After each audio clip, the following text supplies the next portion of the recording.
Olá, boa noite, seja muito bem-vindo. Hoje, um dia depois do escândalo envolvendo a Petrobras, é o novo mensalão, o Petrolão, e aqui entre nós, Reinaldo Azevedo, para falar comigo sobre isso aqui, ó. A capa de Veja, que chegou às bancas no sábado em algumas cidades, no domingo em outras cidades, e que agitou Brasília, Reinaldo. Tudo bem? Agitou, tudo bem? Boa noite, Joyce. Um arrepio correndo.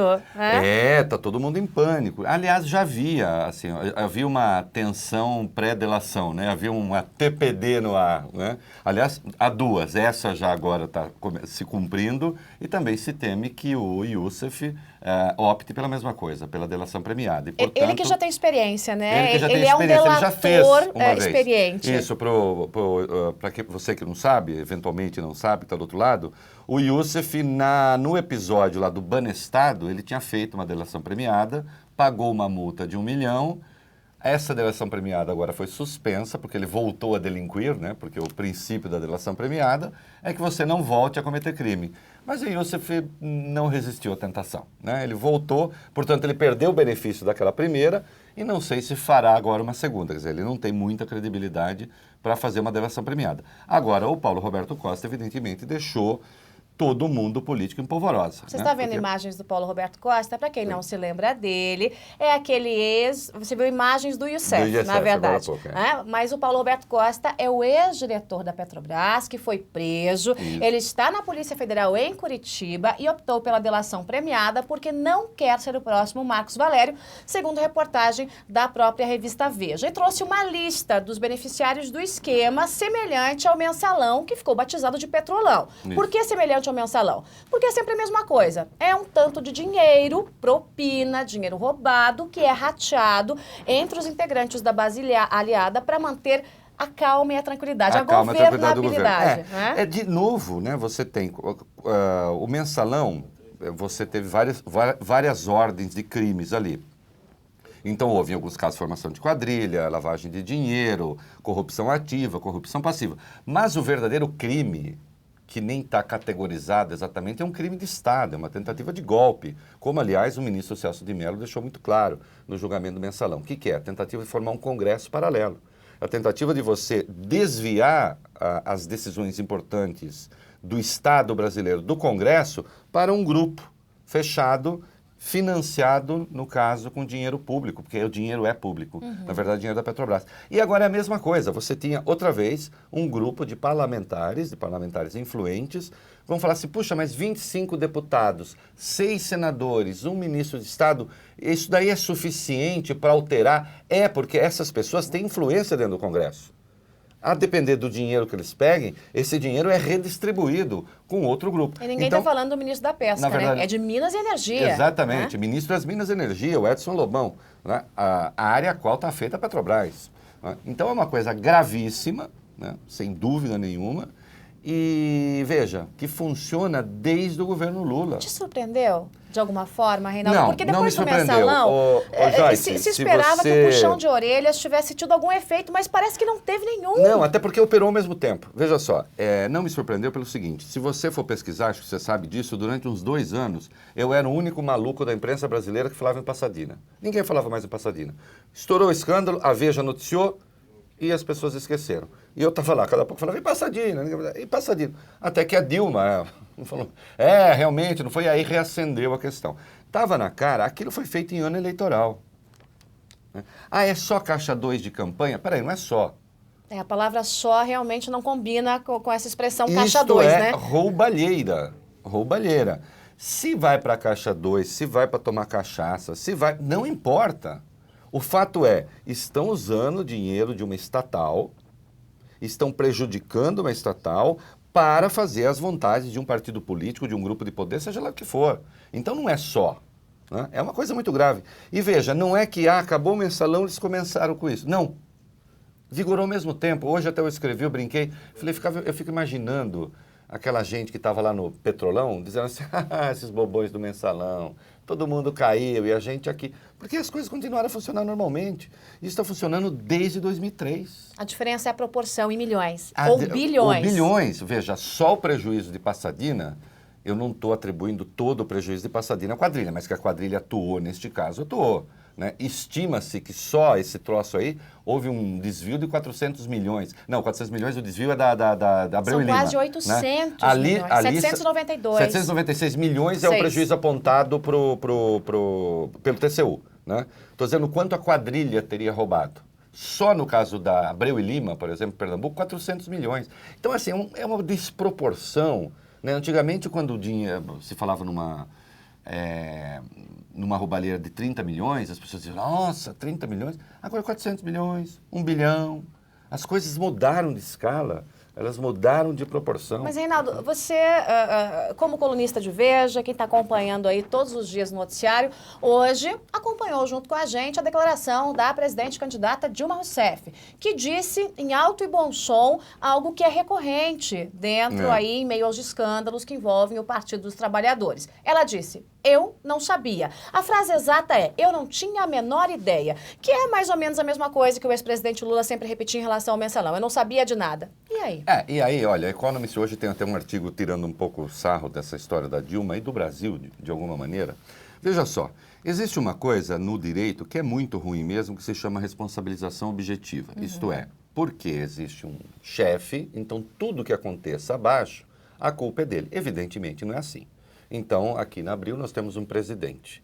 Tudo que acontece aqui, se um dá um tapa na cara do outro, não sei o quê, a culpa é do presidente. Não, ele não tem nada com isso. Agora, se ele souber da existência de coisas assim, acontecendo de maneira continuada, virando uma prática na empresa, e ele não faz nada, então ele pode não ter responsabilização criminal, mas ele tem uma responsabilidade que é de ordem moral e que é de ordem política. É claro que eu não acho que a Dilma, ou qualquer um, assim, a cada sacanagem que eu fazer na Petrobras, e aí Dilma pode? Ou então a Dilma chamou e disse, olha, eu quero que faça agora esse monte de lambança, pegue o dinheiro daqui, passe... Não, isso não aconteceu. E ninguém está dizendo que a presidente, digamos, é penalmente responsável por isso. Agora, ela tem a responsabilidade política. O que isso quer dizer? Ora, se ela, como conselheira da Petrobras, viu o que aconteceu com Pasadena, tanto ela não concordou, que ela autorizou que se entrasse na justiça contra a compra da outra metade. Decisão, aliás, estúpida, porque a cláusula impunha a compra, só se perdeu dinheiro nessa história. Mas, tudo bem. Sinal de que ela não concordou. Mais tarde ela disse, não concordei, o seu Cerveró nos enganou. Muito bem. Uma vez presidente da República, ela fez o quê com o Cerveró? Nomeou diretor financeiro da BR Distribuidora. É raposa para cuidar do galinheiro. A presidente, uma vez presidente da República, tendo então sabido do que se deu na Petrobras, ela procurou responsabilizar o seu José Sérgio Gabrielli? Não. O seu José Sérgio Gabrielli foi ser secretário de Estado lá no governo petista da Bahia. Não é isso? Agora a presidente está dizendo, por exemplo, Graça Foster é uma grande pessoa, não tem nada com isso, mas era da diretoria da Petrobras. Então ela tem uma responsabilidade que é política. Essa história do eu não sabia, hoje eu vi, ela deu uma entrevista para o Estadão e disse, é estarrecedor, não me diga que é estarrecedor. Daqui a pouco parece um quadro do Cacete e Planeta, o sujeito chegava em casa, via a mulher dele no sofá com um vizinho, e ele dizia, o governo não toma nenhuma providência, não é isso? A Dilma vai dizer agora o quê? Agora é tudo culpa do governo? Nesse caso o que ela vai falar, o governo não toma a menor providência? A senhora é governo, presidente. A senhora é presidente da República. Tomou que medida? Mobilizou quem? Agora o Paulo Roberto Costa também não sabia, até ser preso. Claro, ele também não sabia, ninguém sabia, não é? E portanto, fica parecendo que Como ele não quer pagar o pato sozinho, ele quer dividir, né, esses problemas e essa culpabilidade com os outros. Não, corrupção no Brasil fica parecendo que é geração espontânea. Há o ato de corrupção sem ter o corrupto. Você reparou? Então assim, olha, a corrupção existe, mas o corrupto, esse não existe, esse não tem. Eu só tenho crime sem criminoso. O crime existe, o criminoso não. Mas é estranho, Reinaldo, que um escândalo dessa proporção seria o suficiente para derrubar qualquer governo em qualquer lugar do mundo. E hoje, a justificativa que se deu é a seguinte, além do não sabia, a Polícia Federal vai investigar o caso. Quer dizer, parece que é uma tentativa de mudar de assunto e fica o dito pelo não dito? Veja, vamos ver, derrubar o governo, assim, um governo parlamentarista teria caído, sem dúvida. Provavelmente você forma ali uma maioria e um voto, uma moção e derruba o primeiro-ministro. No caso de um presidente da República, é claro que você tem as instâncias de investigação, elas têm de ser primeiro tem que ter investigação, claro, por enquanto você tem uma delação premiada. O que eu acho insuportável, o que eu acho inaceitável, é que venha alguém como o Gilberto Carvalho, né? E é claro que se você quiser uma declaração, digamos, que tenha uma dimensão realmente importante, você não vai pedir para o Gilberto Carvalho falar, porque sempre será uma coisa de pequenas proporções, não é isso? Ele vai e diz, olha, isso tudo é boataria eleitoral, né? O governo está muito tranquilo e estamos convictos. E não cabe a ele falar isso. Não cabe a ele falar isso. Né? Um ministro não pode. Um ministro tem que falar, nós vamos investigar. E nós vamos punir, seja lá quem for. Né? Do jeito que ele fez, aí é inaceitável, porque fica parecendo que tudo, como ele disse, é uma tentativa de mudar o resultado da eleição. Não é, não. É o diretor de operações da Petrobras. É o homem que era da confiança deles. Que houve, sem vergonhice lá, houve. Está lá a Suíça agora investigando contas que estão lá de pessoas ligadas a esse escândalo. A materialidade dos crimes está dada. Aliás, está dada pela refinaria Abreu e Lima. Ela custava 2,5 bilhões de dólares. Ela já está custando 18. É uma boa inflação, hein? É uma boa inflação. Só aí se estima que a propina foi de 400 milhões. Não é? Então, assim, é um troço tão escandaloso. Eu insisto nisso, virou essas pessoas perderam a noção do limite. Né? Digamos que um pouco de safadeza. Está falando hoje com o Caio Blinder, que está aqui no Brasil, nosso Caio Blinder, com quem você vai falar. Nos Estados Unidos, especialmente nos estados, você tem acusações de irregularidade? Tem. Agora mesmo um governador lá, a mulher foi acusada, calcule você, a mulher foi acusada de ter usado a sua condição de primeira-dama do estado para vender cosmético. Uma coisa lá, que aqui no Brasil... Não faria cócegas, nem viraria nota de jornal. O negócio é o seguinte, ele pode perder o cargo e os dois correm o risco de ficar 10 anos na cadeia. Uau. 10 anos na cadeia. Veja lá o que aconteceu com o Madoff no escândalo, quando estourou lá a crise das hipotecas. Agora, tudo isso... Agora, aqui não. Além de não mudar as questões que envolvem o próprio governo, além de não haver afastamento de ministro ou mesmo daqueles que comandam o Congresso Nacional, porque foram textualmente citados o senador Renan Calheiros, que é aquele que comanda o Senado, o deputado Henrique Alves, que preside a Câmara. Ambos são do PMDB, base mais que aliada do governo do PT, que é governo independente do governo. Além disso, das questões governamentais ficarem em cima do muro, você imagina que na campanha isso vai pegar fogo? Aécio terá um fôlego novo com isso? Ou também não? Olha, é difícil. Eu tendo, infelizmente, a achar que não há tempo. Não sei. Eu gostaria que sim. Eu gostaria que sim o quê? Gostaria que o Aécio subisse. Tá bom, se eu gostaria ou não, isso é problema meu. De qualquer modo, quem me lê sabe que sim. Mas o problema não é esse. Não é disso que eu estou falando. Estou falando de outra coisa. Eu gostaria que houvesse efeitos, porque isso demonstraria uma indignação da população. É preciso que as pessoas se indignem com isso. Entende? É preciso que não achem isso normal. E se você não acha isso normal, é preciso levar em consideração quem está envolvido nesse rolo. Quer dizer, a corrupção não pode ser um estado natural. E nesse rolo estão PP, PMDB e PT. O tesoureiro do PT, o seu João Vacari Neto, é um dos acusados. João Vacari Neto, como que operador, também é operador que está envolvido no escândalo da Bancop, daquela cooperativa dos bancários. Né? Portanto, uma pessoa, digamos, conhecida nesse meio. Né? Mas não tem como não falar. O Eduardo Campos, também citado. Eduardo Campos, um dos 3 governadores citados como beneficiário no esquema. Aliás, a Marina Silva, candidata do PSB.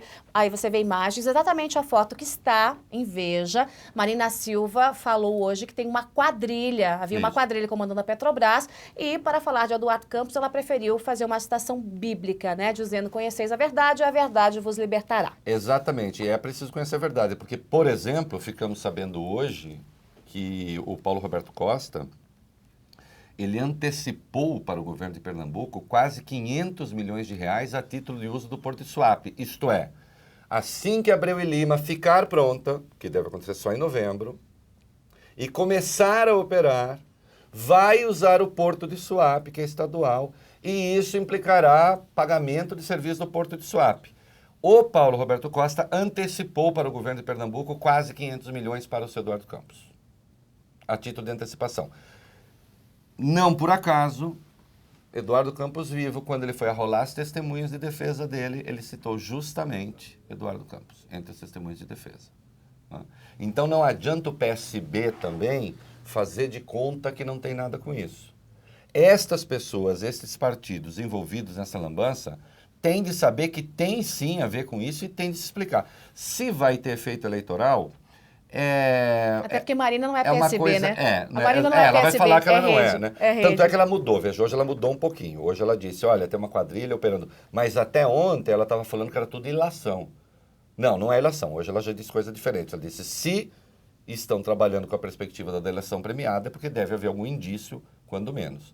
E a delação premiada, o telespectador precisa saber, o internauta precisa saber, a delação premiada, a pessoa obtém o benefício se as informações que prestar contribuírem, de fato, para se chegar à verdade possível. Se não contribuírem, não vale. Então, o Paulo Roberto vai ter que comprovar o que está dizendo. Que, pelo menos, demonstrar, criar ali, fornecer elementos que possibilitem que se chegue às provas. Paulo Roberto Costa continua a falar. Hoje ele só não prestou depoimento porque é feriado em Curitiba, feriado local em Curitiba. Mas ele tem prestado depoimento dia a dia. E a cada dia que Paulo Roberto fala, é um frio na espinha correndo na cúpula do poder em Brasília. Porque, como você lembrou muito bem, e a nossa matéria da Veja também está falando, ele sabe o que aconteceu com o Marcos Valério. O Paulo Roberto Costa disse, bem, se eu virar o Marcos Valério da vez, eu posso ficar lá na cadeia 10, 12 anos, que é o que o Valério vai ficar até ter condenado a 40 anos, mas aí tem todas as tem progressões de pena e tal. Só que os petistas já estão liberando, já estão praticamente na rua. É verdade. Né? Já estão em prisão domicílio, em prisão com semiaberto. Semiaberto. O Zé Dirceu já está podendo sair da cadeia, já está recebendo, eles já estão recebendo pessoas. Ou seja, a culpa é do mordomo. Já estão sempre fazendo política. A culpa é do mordomo. Isso, fica parecendo até, a gente comentou isso muito aqui nos debates do Mensalão, que você faria mensalão só com banqueiro e com publicitário. Não, você não faz isso só com banqueiro, você precisa ter gente do governo para fazer. Uai, se não tivesse petista ali, ou gente atuando em nome do partido, ou da base aliada, não teria tido mensalão.